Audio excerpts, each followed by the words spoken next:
Les épicondylalgies latérales sont des pathologies fréquentes. Elles touchent aussi bien les hommes que les femmes et intéressent aussi bien les sportifs que les travailleurs manuels. On retrouve en général une douleur au niveau de l'insertion des épicondyliens et ensuite des douleurs à l'étirement de ces mêmes muscles épicondyliens et ensuite des douleurs à la contraction des extenseurs du poignet ou des extenseurs des doigts. Le traitement de l'épicondylalgie latérale comprendra 2 phases. Une phase où on traitera en onde de choc l'insertion des épicondyliens et une autre phase où on fera de la vibration sur tous ces muscles extenseurs du poignet et des doigts. Dans un premier temps, nous prendrons soit notre tête classique, la R040, ou si nous sommes en présence d'une pathologie particulièrement douloureuse, nous prendrons la Focus Lens, qui est une tête qui permet d'aller plus en superficie. La fréquence utilisée sera une fréquence haute de l'ordre de 15 Hz parce que nous sommes très en superficie. Le nombre d'impulsions sera en général de 1500 coups.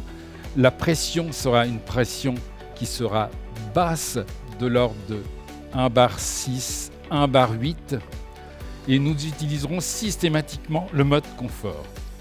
Pour cela, nous mettons notre patient coude plié à 90 degrés, la main pendante au niveau de la table, on lui demande de juste maintenir, de ne pas mettre en hyperflexion, mais juste maintenir la main dans cette position-là.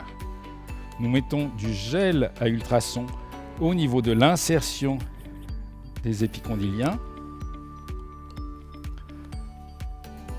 Nous repérons bien nos épicondyliens, nous allons bien sur l'insertion.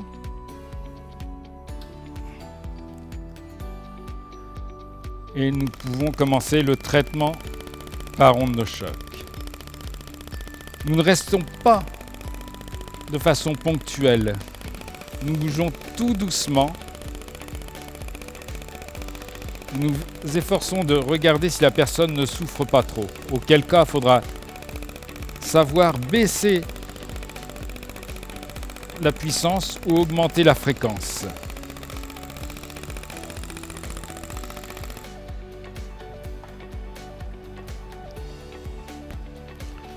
Ensuite, nous essuyons le surplus de gel qui nous a permis d'être conducteur.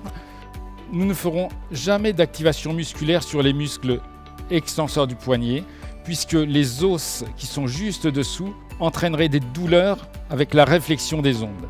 Donc nous faisons uniquement de la vibration pour avoir une action décontracturante et souvent diminuer cette corde au niveau des extenseurs du poignet. Pour cela, on utilisera notre V-acteur avec une fréquence de l'ordre de 30 Hz. Le nombre d'impulsions sera en général de 2500 à 3000 et la pression sera une pression pas très élevée de l'ordre de 2 à 2,4 bars.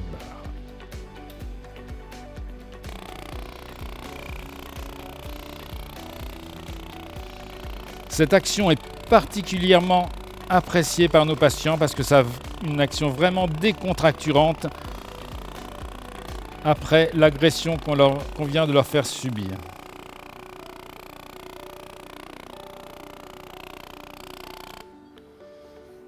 Les ondes de choc radiales ont énormément amélioré notre traitement des épicondylalgies latérales. Nous associons toujours nos ondes de choc radiales et un travail excentrique des épicondyliens latéraux ainsi qu'un étirement de ces mêmes épicondyliens.